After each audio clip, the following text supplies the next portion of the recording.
I'm Chris Buckley, and I'm going to be talking about the looms and languages and the weavings of the Thai peoples.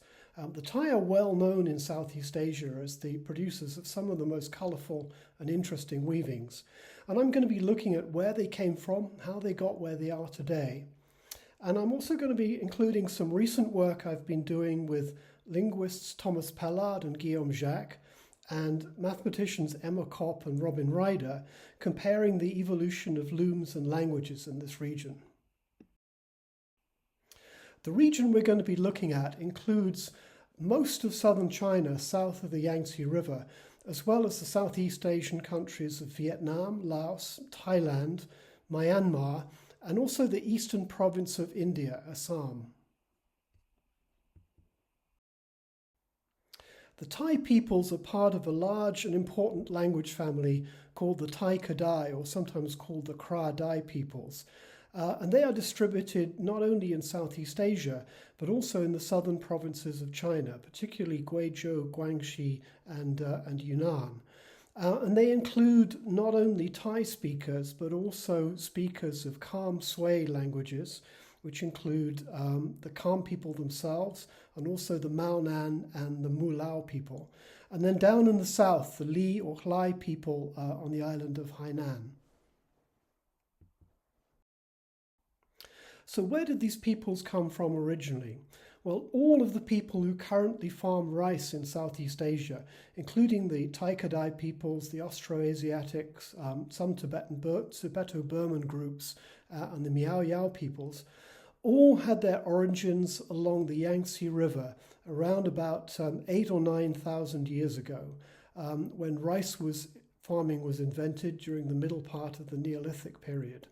And we know that there was also weaving at that time because we found spindle whorls used for preparing yarn in archaeological remains.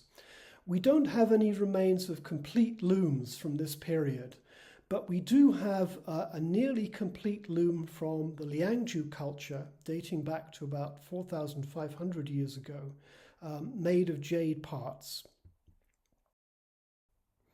This loom, made of jade parts, was discovered in the burial of a high-status woman from the Liangju culture. It consists of jade parts which must have once formed the end of wooden loom components, and the wood has long since rotted away, but these jade parts have remained. On the right, we've got two end pieces from a warp beam, which would have been flat on one face and slightly rounded on the other. In the center, we've got the end pieces of a beater, which would have been used for making openings in the warp and also beating in the weft. And on the left, we've got parts for a cloth beam, suitable for attaching a backstrap, that would have come apart in two halves to clamp the warp. So we can reconstruct this loom like this. It was a backstrap loom, very likely with the warp beam tension behind the feet.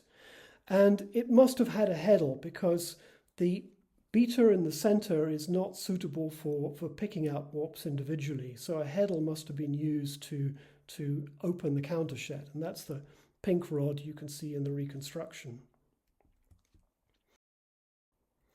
So first of all, what can languages tell us about the migrations of the Thai Kadai peoples? Well, this is the language family tree showing the major branches in the Kra Dai family, assembled by my linguist colleagues. And one of the nice things about languages is that they change at a steady, constant rate. So the degree of difference between two languages gives us an idea of how long it has been since they diverged.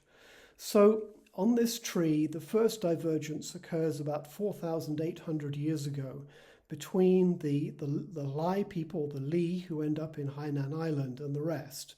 And the second divergence of the Kam Sui, including the Kam, the Mao Nan, and the Mu Lao, occurred about 2,800 years ago.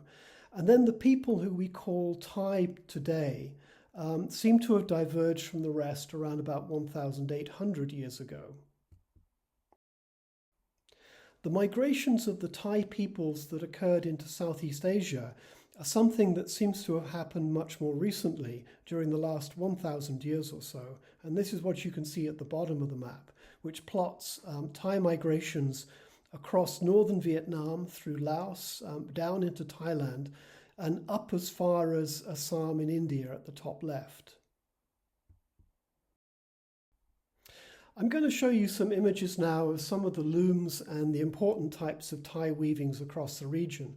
Before I get into that, there's one important point I want to make, which is that though Thai weavings certainly have functional, useful characteristics, a lot of Thai weaving is not about the functional. It's about the display of skill, the ceremonial aspects. This is a costume being worn by a weaver from northern Vietnam called Tuan Tran, and she's wearing an outfit that was woven by her grandmother about 2 generations ago. And it consists of a skirt decorated with supplementary weft, a jacket, a belt, and a head cloth with a mixture of supplementary weft and embroidery. And this is something that must have taken thousands of hours to create. From raising the silkworms and dyeing the silk and spinning the yarns and then weaving. And this is far more than just a functional textile. It's a display of skill and wealth and taste and marriageability. So I'm going to look now at some of the looms and textiles woven by the Thai Kadai. And I'm going to start with this Mei Fu Li weaver on Hainan Island, who I visited about 15 years ago. She is using a very small loom tensioned with her feet and a back strap around her waist. She's weaving a warp ikat cloth. The remarkable thing about this loom is it's almost identical to that Liangju jade archaeological loom from 4,500 years ago that I showed you a few slides ago. So this has somehow managed to stay basically unchanged, though the languages have changed a great deal during this time. In a migration all the way down from the southeast coast of China down to Hainan, over a period of more than 4 millennia, this weaving apparatus has stayed basically the same. These looms were formerly used to weave tubular skirts like this one. This consists of I think 4 of those strips from the backstrap loom joined together with the warp oriented horizontally. And it's decorated all over with warp ikat. The designs consist of scorpions in this case, and deer, and probably ancestor figures riding horses. I want to move on now to look at some of the Kham weavers. These are from the Tongdao region of Hunan province. They're also called the Dong people, though their proper name is the Kham. And you can see this weaver has a much more complex loom. It's got a set of patterning sticks in front of her which record the design. And she has a couple of treadles for raising the patterning system and also ground weave heddles. But the loom has some important connections with the Hainan loom I showed you earlier. It's still a backstrap loom, and it has a detachable warp beam at the left there, which is a very similar shape to the Hainan one. So what this essentially is a transposition of that simple Hainan loom into an L-shaped frame, retaining many of the old features, and it's a part of the same lineage of looms. So what do the Kham people weave on these looms?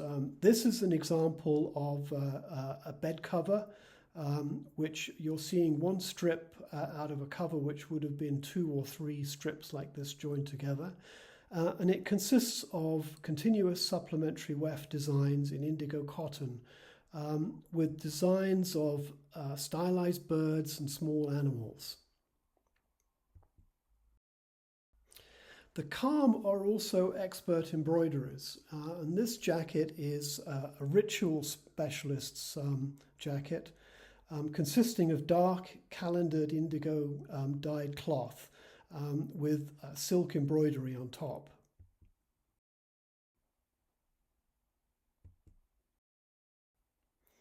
And these sun symbols on the jacket are absolutely exquisitely embroidered in silk. Two groups who are related to the Kham, the Maonan and the Mulao, are also known for their bed covers decorated with supplementary weft, in this case discontinuous. This is a bed cover by some Maonan people. And here is another.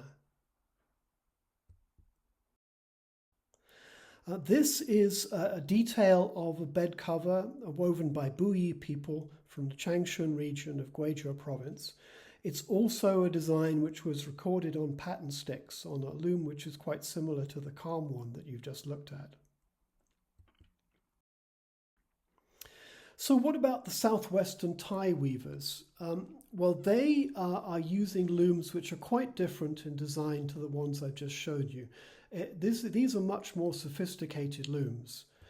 They are not body tensioned, and the cloth beam is fixed into the warp frame so that when the weaver stands up from the loom, she's not attached to the warp any longer.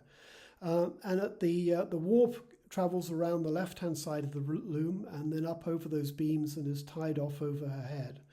She also has the set of pattern sticks that the Kham weaver has.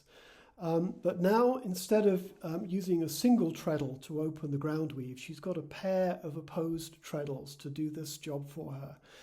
This is a design of loom which probably originated in southern China, but now has become so successful that you find variations of it worldwide.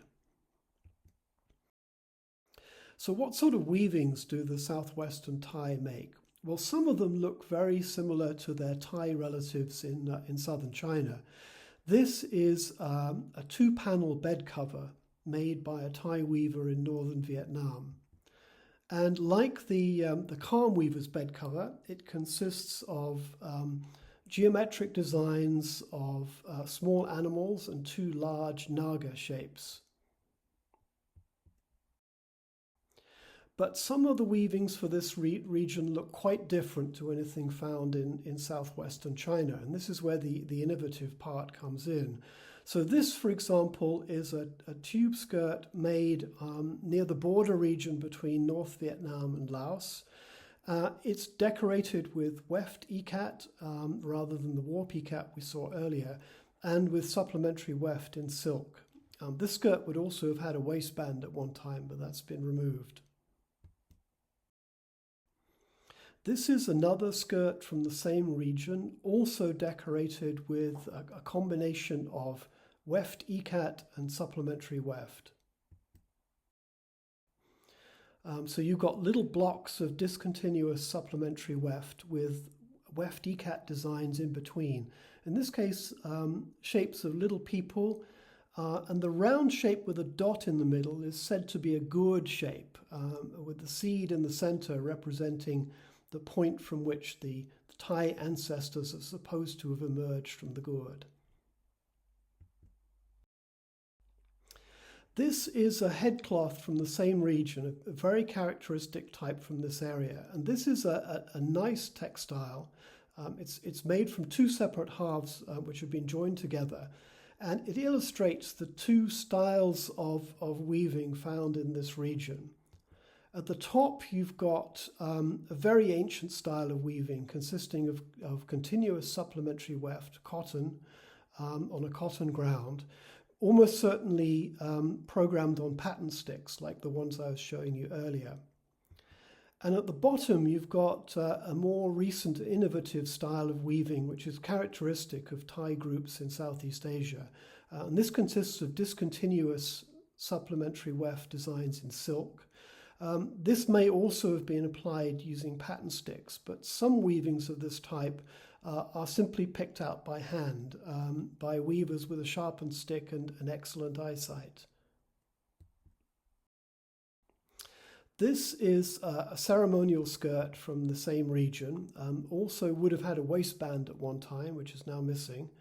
This is really a tour de force in terms of weaving technique. You've got weft ikat bands in blue and red and multicolor, combined with discontinuous supplementary weft, bands of continuous supplementary weft, and narrow bands of warp patterning as well. So pretty much every technique in one textile.